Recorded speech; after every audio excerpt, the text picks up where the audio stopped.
Let's go. Halo semua, gue Khalif, gue dari Ampas.idx, anak muda pinter saham. Jadi di podcast kali ini gue bakal ngomong sama temen-temen gue tentang kenapa sih anak muda itu harus mulai investasi dan kenapa harus mulai investasi sekarang. Jadi gue Khalif dari Binus Impruk, terus ada temen gue Raffi, Ocean, Salva, dan guest speaker kita Pak Devi. So you guys can introduce yourself, say hi. Hai. Halo. Oke. Jadi gimana nih? Jadi kenapa sih kayak why kita harus invest gitu? Kayak ada cerita yang unik gak sih kayak dari anak-anak seumuran kita gitu kayak 13 tahun, like 15, 16. Jadi orang kaya banget dari investasi. Lu tahu nggak tahu cerita Warren Buffett nggak? Gue tahu. Tahu kan? Tahu. Iya, bro. So like it's crazy, bro. It's like insane. So jadi kan pas dia kecil banget, dia dapat gift, dapat present dari auntnya, dari bibinya. Dan gift itu cash register. Jadi pakai cash register itu pas dia umur 6, bro. 6 years old. Udah mulai usaha, udah mulai jual Coca-Cola, udah jual peanuts di Koran juga kan? Udah jualan koran, Liberty, New York Times kalau nggak salah, lupa. Pokoknya banyak lah dia jualnya. Dan like what's more impressive is dia udah mulai saham. Coba guess what age? 11, bro, exactly. Mudah banget. Iya, mudah banget kan. Kalian umur 11 ngapain? Aku umur 11 masih main Minecraft, Kak. Minecraft? What? You had Minecraft? Oh my god. Yeah. Minecraft. I was playing Growtopia. Anyone know Growtopia? Yeah. Yeah, man. Oke. Yes. So sejak dini dia udah mulai mau cari uang gitu. Yeah. Udah ada passion for making money. Exactly. Passion for money, right? So I think one thing we can learn is like udah harus mulai dari dini gitu. Nggak bisa umur 40 baru mulai usaha. Yeah. But that's what my dad said. Like my dad was like, Raffi, you gotta start usaha now, man. You can't just be a boss at 40 and like say, oh, you know what, I want to start a business. That's not how it works, like he says. True. Ya, mungkin beda ya kalau misalnya zaman bokap atau zaman your dad kan dia mungkin kayak information-nya juga beda, terus udah gitu mungkin opportunities juga beda. So maksudnya and then like flow of everything is so different. Jadi makanya kali kayak mungkin kalau orang dulu ya bersusah-susah dulu, bersenang-senang kemudian. Yeah. Kalau sekarang bersusah-susah dan bersenang-senang bersamaan. Bersamaan, iya, exactly. Why not? Iya. Oke.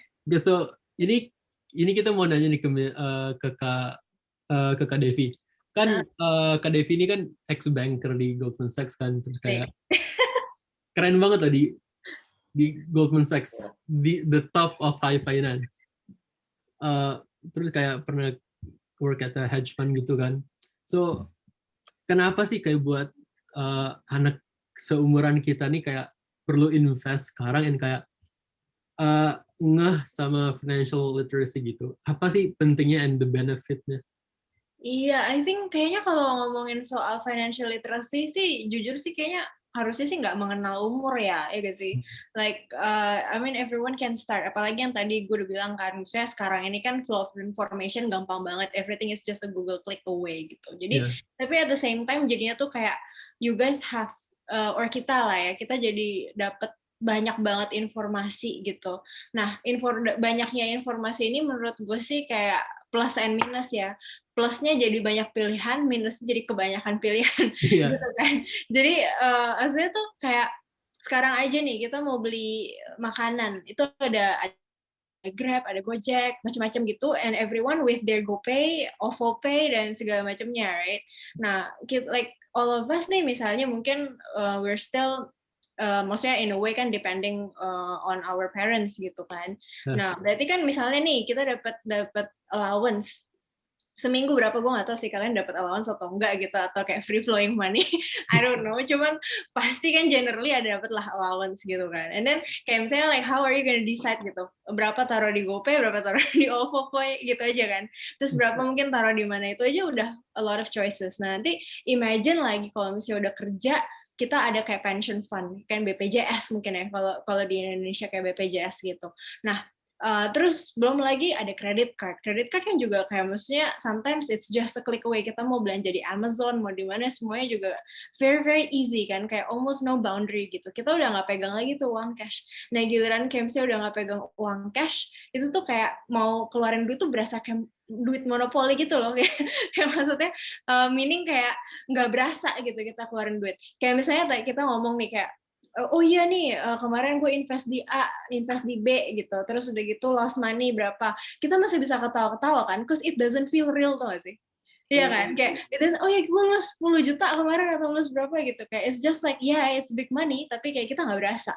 Nah jadi tuh there are so many things going on. Nah kalau misalnya kita ya kayak nggak ngerti gitu cara pakainya, atau misalnya at least tahu manage-nya, keep track gitu, nah itu I think bahaya banget gak sih? Jadi that's why I think ya maksudnya financial literacy tuh bisa sebenarnya as simple as gimana sih kalau kita tuh ngerti nggak sih, punya knowledge-nya, atau and also bisa apply nggak ke situasi kita sehari-hari gitu. Misalnya mulai dari kayak budgeting yang paling simple, terus udah gitu personal finance gitu kan, atur keuangan diri sendiri. Sama habis itu investing gitu kan, jadi misalnya kita dapat allowance, and then obviously kan tadi ya misalnya kan mungkin kalau our parents bilang ya nggak boleh, mungkin nggak bisa bisnis dulu sekarang atau gimana, tapi kan again ya maksudnya everyone bisa start business on Instagram or basically everywhere gitu. Jadi we can use our allowance tuh gimana bisa grow that money buat kita juga gitu ya. Kalau nggak ngerti financial literacy ya susah juga ya gitu sih menurut gue ya. Kok kalian gimana? Dari kapan sih udah sadar gitu pentingnya financial literacy? Terus sih. Kalau lu gimana, Salva?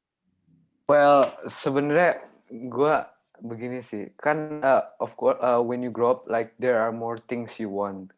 Tapi kan like you cannot fulfill what you want and even more and more after year. Kalau misalnya your money gitu doesn't grow gitu kan. So like I try to find way to multiply my money, to increase my money. And like Miss Devi said, like Kak Devi said, with the free flow of information like around us, well, it's just a matter of time when I found investing. So like with investing, you find actually a simple way to multiply your money, to increase your wealth in the long term. And I think especially for me, I feel very lucky because I know it in an early age, because then I have more time to multiply my money. Yeah. Benar setuju. Gue merasa tua aja. So I guess di sini kita semua udah kayak tahu financial literacy itu dari mudah banget ya. Gue udah tahu kayak tahu Warren Buffett kayak dari umur kayak dari kelas 3, dari kelas 2 SD. Oh my God. Tapi baru kesempatan baru ada chance buat buka sekuritas kesempatan COVID di rumah doang, daripada main game mendingan gue mantengin saham kan. Benar. Terus Salva kan masih like much younger than me and Yes. Gila. Emang beda berapa tahun sih? Salva 2 tahun ya sama How old gue. are you now? Yeah, I think around 2 I just turned years. 16 by the way. Like I just turned 14. Okay. Yeah. I'm 23. Oh my God. Oh, the difference. Iya, jauh. Kalau Raffi itu nge-like ya? Anyway. Yeah, I think Raffi should just like turn off his camera maybe. Yeah. No, but like my experience with saham. Yes. I think it starts to like sorry, before I thought I was cut off by the not responding. I think like my experience with saham was first 12, I think 12 or 13, I forgot. Pokoknya kan Ai baca ada buku My Dad kasih Value Investing namanya by Teguh Hidayat, dan like bro that was life changer. Oke. So baru ngerti saham kan, habis itu kan dia ada banyak analogi gitu. Jadi dia bilang saham itu nggak kayak kertas doang. Saham itu bukan kayak mainan, bukan dijual beli doang, tapi saham itu kayak mobil gitu. Lu mau nggak beli mobil yang rusak gitu? Kalau lu mau beli mobil yang rusak buat 10 juta pun, lu mau nggak? Mobil yang rusak yang nggak bisa bekerja, yang mungkin kalau lu kendarai nanti meledak gitu. Lu mau beli nggak? Waduh. No way. Iya, serem juga ya. Safety-nya Iya juga. kan? Kalau death trap, karena death trap ya, why would you risk your life gitu. Jadi walaupun murah, harus tetap consider value-nya. Jadi kalau mobilnya jelek, don't buy gitu. Seberapa murah pun mobil itu, kalau value-nya nggak ada, ya don't bother. Yeah. I think kalau yang nonton mau ada kayak rekomendasi buku buat saham gitu nih, like one of the book yang ada di my table all the time, ini this book. Asik. Even though kayak beneran kompleks, but ini udah beaten up banget. I udah read this like multiple times. You should buy this book. Their return on investment is crazy. Iya, It's like, benar-benar. kan orang-orang nih banyak yang bilang nih orang kaya. But like in English kan kayak ada rich people, wealthy people. Apa bedanya sih? Kan rich and wealthy kan sama-sama punya banyak duit kan. Kayak what's the difference gitu. Ada yang bisa jelasin kayak Kak Devi atau Raffi? Philosophical ya. Raffi dulu kali. I think I got this first from si Kiyosaki, tau nggak, Robert Kiyosaki? Ya. Iya, yang Dad Poor Dad ya. Iya, Rich Dad Poor Dad. Iya, like I love that book, man. So, in Kiyosaki's book Rich Dad Poor Dad, waktu itu dijelasin, ternyata ada bedanya rich sama wealthy. Itu nggak sama gitu. Karena walaupun dua-duanya itu punya ya uang lah, tajir gitu. Walaupun mereka dua-duanya tajir, tapi yang rich itu cuman rich gitu. Kayak mereka cuman punya uang, dan uang itu nggak not necessarily sustainable. Jadi mungkin mereka punya pekerjaan gitu. Dan walaupun pekerjaan itu dapat uang banyak, walaupun mereka tajir melintir, punya Ferrari, punya Porsche, walaupun mereka punya mansion gitu. Tapi kalau pekerjaan itu udah habis, kalau dia dipecat gitu, itu kan apa ya? Like the source of money udah hilang kan? Dan apalagi karena dia nggak terlalu wise investingnya, jadi ya gimana gitu kalau hilang semua source of money-nya, dia nggak punya source of money lagi gitu. Dan itu bedanya dengan orang wealthy. Kalau wealthy itu punya source of money yang sustainable. Jadi mungkin itu bukan pekerjaan, mungkin itu investasi, saham gitu. Kan saham itu kan kayak make money while you sleep gitu kan? Exactly. Iya kan? If you put your money in the business. Exactly. If you put your money in the right business, like BCA, as you said, Khalif, and then like many other companies, if you put the money in the right companies, then you just wait for it to grow. You know, over the years, you don't need to do anything. You just need to check whether they're good or not. But aside from that, basically nothing. No 24/7, no 9 to 5s, nothing. And yet you will see your wealth multiplying, right? So yeah. Ya, itu menggiurkan banget ya. I think Benar. setuju sih, apa namanya, bedanya rich sama wealthy kayak gitu. Mungkin lebih ke apa arahnya, terus gimana gitu kan caranya buat building this wealth gitu. Mungkin biar kayak apa teman-teman semuanya on the same page dulu gitu ya. Maksudnya iya, kalau misalnya investing it's like making money when we sleep. Tapi bukan berarti kan kita nggak do the analysis or do the homework beforehand kan. Ya itu I think tetap penting juga. Siapa mungkin kayak Salva atau Khalif mungkin bisa nggak share your experience gimana sih, like especially tadi kan udah ada bukunya tuh The Intelligent Investor gitu. Itu kayak maksudnya dari dulu pun lah gue juga baca buku itu dulu gitu sebelum mulai investing yang aneh-aneh gitu, karena it's like super fundamental. Jadi the fact that 20 years later gitu kan, kayak apa nih, kalian yang masih kayak 14, 16 years old juga masih tetap pegang buku yang sama, cuman mungkin beda edisi doang gitu. I think it's it's a testimony of like how important like doing our homework is kan. Ya, I think penting banget sih kayak buat lakuin due diligence dulu atau kayak your homework sebelum invest.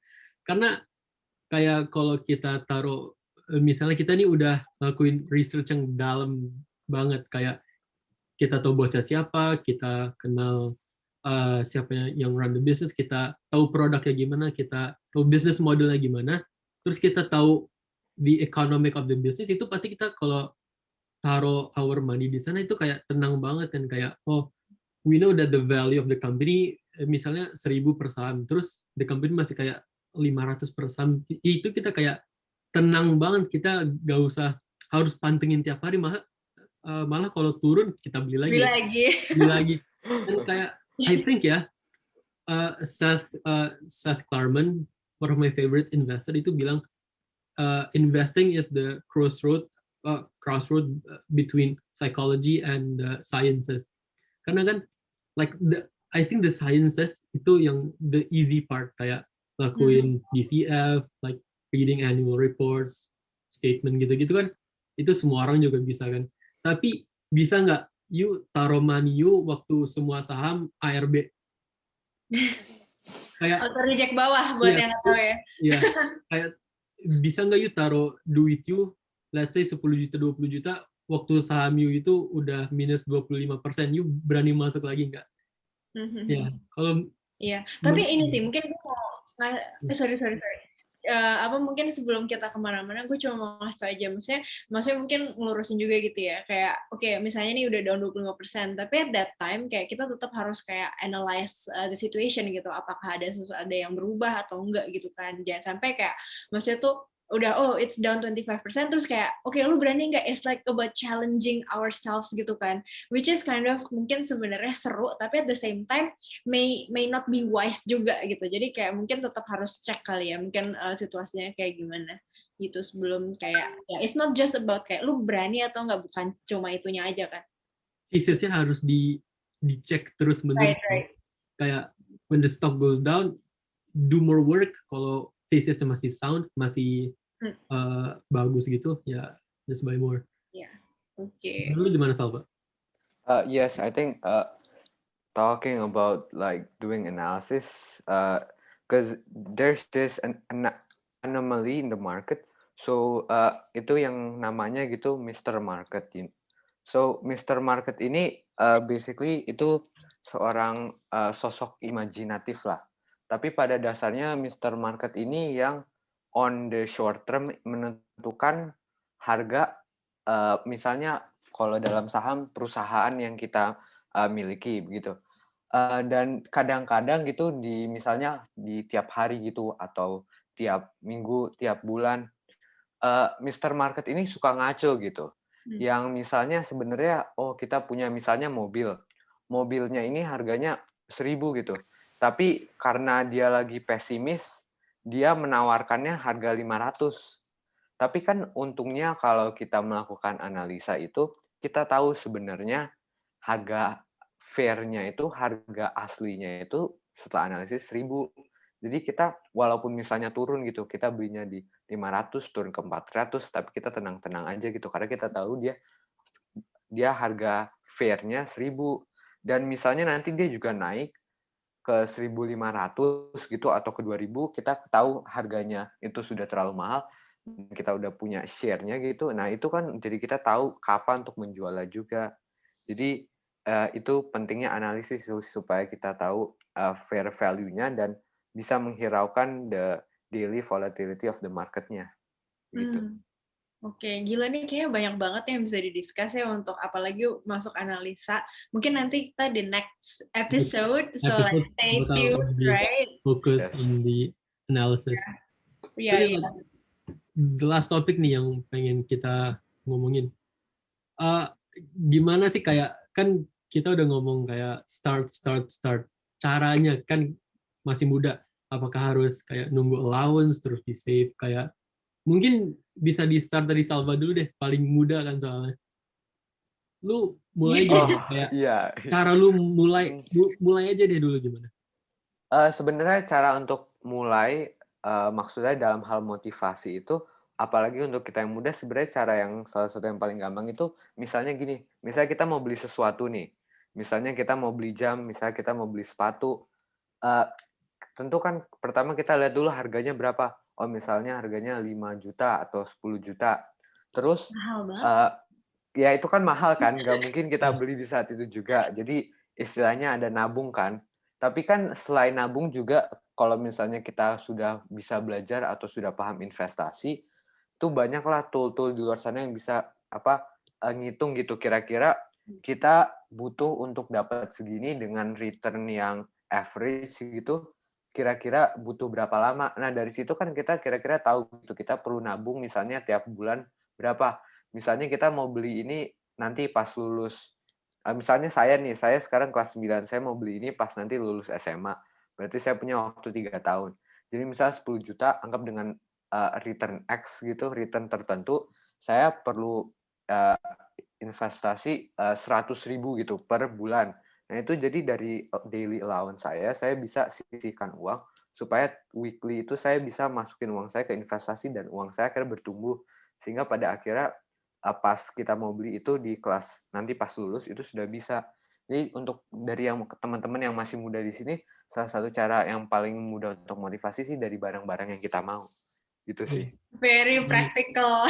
Very Yes. practical soalnya kalau orang bilang pengen kaya ya kan banyak orang bilang pengen kaya kalau ada duitnya tapi nggak dibeliin ya buat apa, sama aja bohong kan. Iya. Benar. Kan our generation itu kan juga very consumptive. Apa-apa aja dibeli, dari Tokped tinggal merem juga udah dapet barangnya. Iya. Nah itu dia, makanya financial literacy penting banget nggak sih? Lo lihat ya kayak misalnya kayak, oh ya bisa kalap main belanja di Tokped, di Shopee gitu kan.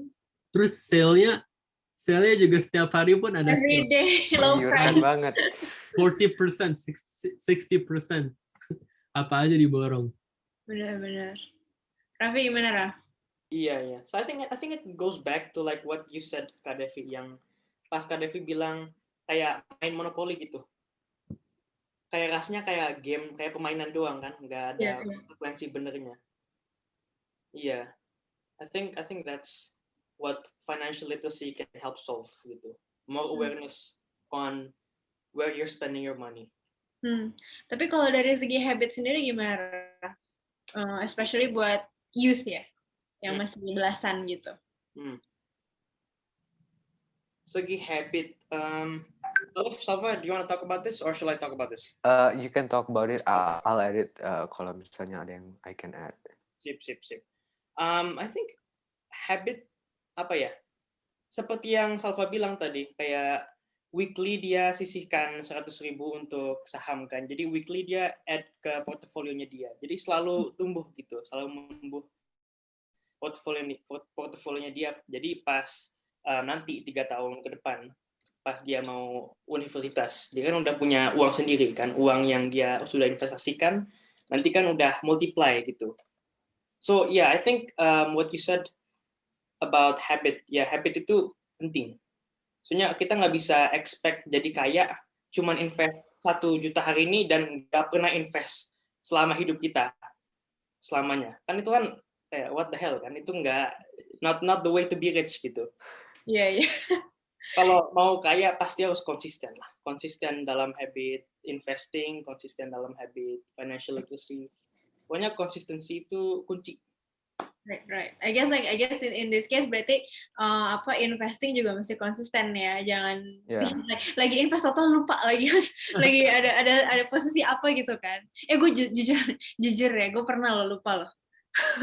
Asli, gue pernah waktu itu ini just closing aja nih. Jadi hati-hati gitu ya buat kalian semua. Gue pernah tuh invest di satu platform, tapi gue kan masih di Hong Kong waktu itu. Jadi gue lupa kalau gue ada posisi itu. Waktu itu gue invest di Buminya tuh itu kan kayak 200 gitu kalau nggak salah ya. Sekarang kan gocap. Jadi kayak 200 tuh gue kayak oke, ntar gue bakal sell ini cuman momentum trading doang. Gue lupa. Abis itu 50, ya udahlah, gue udah mau ngeluarin juga males. Tapi bulan lalu baru naik jadi 100 lagi. Oh gitu, ntar gue quit lah. Window to exit. I guess that's it ya for today. Like for the next podcast mungkin kita bakal ngomong analisa saham atau like the mindset gitu. Much deeper. So, stay tuned makanya guys. Stay tuned guys. Guys, thank you for listening. Thank you. Bye-bye. Thank you. Bye.